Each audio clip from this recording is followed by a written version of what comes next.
Hey, 2Bs, it's Psychic Bob. Whew, it's so good to be back with you. Well, look where I am. For those who've been following my channel, you recognize I'm out of my normal environment. I'm down visiting my mom for Christmas. So I just got here and having a wonderful time already. Mom and I were decorating the house.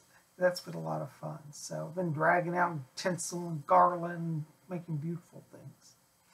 I'm so glad you're here. And, we're going to have messages from the spirit world. And for those of you who are new here, this is a regular weekly thing. Every Tuesday, I answer psychic questions from viewers. I do little mini readings.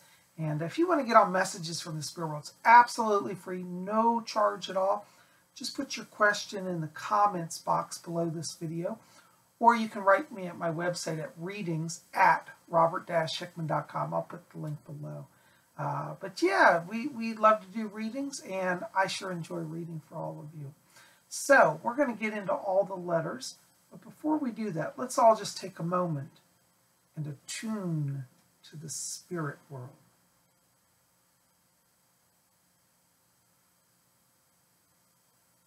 Okay.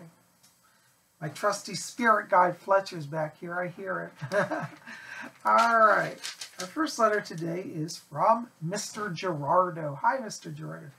Mr. Girardo says, Hi, Bob. I've developed a strong interest in crystal healing. I have purchased crystals for my self-healing, and have let others go when I no longer need them. Do you see me making a living in crystal healing work? Hi, Mr. Girardo. I have to tell you, when I step into your frequency, I'm getting a halo of light, which means that you're really opening your psychic self up, drawing in a lot of power from the spirit world. I feel that you have a past life connection to Atlantis. So I feel that this crystal healing is actually something deep within. It's like you've done it before, okay? So there is an awakening that's happening in you, and it is connected to your past life. So yes, I want to encourage you, please keep going with that healing. You interestingly do have a healing theme as one of your life themes, a healer theme. You also have a psychic theme. So I do feel like, as you're healing, your psychic senses, your gifts of intuition are opening more fully. So in terms of timing around this, I feel that it's probably going to be about 2 years till you really start to see stability to where you can make that a living. But I feel over this next 2 years, you're really making contacts, you're building your clientele, and I feel you're getting more recognized. So keep going for it. You got a little ways to go, but the Spirit's leading. And I want you to definitely work on meditation, particularly on past lives, because I feel that if you can connect more strongly to that Atlantean current of energy, that's going to be very powerful for you. Fletcher said you also have a Lemurian connection. So you might want to see in your crystals, if you have some that are from Lemuria, they're specifically Lemurian crystals, and also Atlantean crystals. And I think both of these are going to help help you tap into that past life stuff, and it's going to give you power to move forward. Okay. Thanks for writing. Hope that answers it. Blessings to you. All right. Our next letter is Justin Harrison. Hello, Justin. Justin writes, Hi, Bob. Last week I found out that I was diabetic. I'm so sorry to hear that. Oh, that's tough. And I went into a diabetic coma. I passed momentarily into the spirit world and talked to my father, who recently passed. I don't remember his words from our conversation. Can you tell me what he said to me while I was in heaven? Justin, first of all, I'm glad you're with us, okay? Sometimes we get on that edge, life and death, life and death. And the wonderful thing, and I know you can testify to this now, is that really no one ever dies. So this was actually, strange as it sounds, it was a blessing. You got to experience life after death. And you got to doubly experience it knowing that your father is alive and well. So those that we love, they never truly really leave us, okay? So this illusion, this veil of death, yes, the body dies, I don't deny that, but the true essence of who that person is that you love, that goes on, and you got to see that. You know, in regards to your father, I keep feeling like he was trying to just let you know he was alive. I get it from Fletcher. Fletcher says he was just excited to tell you he was okay. Now, is also I pick up an issue around a brother here. I don't know if you have a brother or it was his brother, but I also feel like he's saying look after the brother. I don't necessarily understand that, but I just have to put it out that may make some sense to you. But he was asking you to look after, I believe it was a brother of some sort. And he's in the light. He just wanted to let you know it wasn't your time. I keep feeling like him saying, I'm glad you're here, but you can't stay. You know, it's like they send people sometimes, I call it the greeting committee. And sometimes the greeting committee ends up being told, well, welcome them, but tell them they have to go back. It's like being invited to a party when you get to the door. Hi, nice to see you, bye. That's kind of the energy around it. But I think that's why he came, just to kind of let you know that you're not done on Earth. I get the sense that he was excited to be able to have that chance. And I feel like he was trying to tell you about things that he didn't get to say when he was alive. I keep feeling like he was talking. I'm literally hearing a voice. And it's saying, the words that I'm hearing is, son, I'm sorry I haven't been around as much as I wanted to. Son, I wanted to let you know I'm still with you. I love you. And please take care of everybody there. Tell everybody I'm alive. That's what I'm hearing. So that one I think was really the core of his message. And also he just want to let you know it's not your time. Okay. But he's in the light. And someday you'll go back. And you know, over there, see, they don't worry about the time because there's no time, as I'm sure you may have experienced when you were over there. When you're in spirit, it's like an eternal now. So he didn't have a sense of distance or separation of time. So for us on Earth, we think, oh, I have to go the next 80 years without my dad. But over there, it's like a second. So he's still looking after you from spirit. You can talk to him just like you talk to me, okay? Hope that helps. Blessings. All right, our next letter is from Denise OPC. Hi, Denise. Denise is one of the purple cord girls. She writes, hi, Bob. My mom passed over in the 1990s. I used to be able to feel her around me, but can no longer sense her presence. Is she in the light? And are there any messages for me? Thank you, Denise. Hi, Denise. Yeah, your mom is around you. And what's interesting is she said, I hear her voice. She's literally, as I move into your vibration, I'm getting her vibration right next to you. And she says, tell her I'm still here. I've just raised an octave. I don't know if she studied music when she's alive, but it's like she's really interested in frequency and sound and vibration over in the spirit world. She says, I've raised an octave. So maybe that makes some sense to you. Maybe she said that when she's alive, but that's what she's telling me. She says that she's fine, and she said, I didn't really leave. I've raised an octave. So it's like she got a promotion in the spirit world. See, what happens is as you work on your soul, they increase your light quotient, and you glow brighter, and you have more power. For those of us on Earth, because we're all so densely enmeshed, even them spiritual people, we're all densely enmeshed in the material world. Sometimes those subtle shifts make it feel like they're farther away. But she's actually in the light. She's doing a lot of work. She's been guiding you. And you're going to be tuning into her. Fletcher's back here and he says, tell her to meditate, to raise her own vibration. You're going to soon have a reconnection. I keep feeling like the month of January, it's like you have a mind meld with your mom. There's going to be a real connection. She keeps saying, she said, I'm doing stuff around her too. So I want you to listen for signs.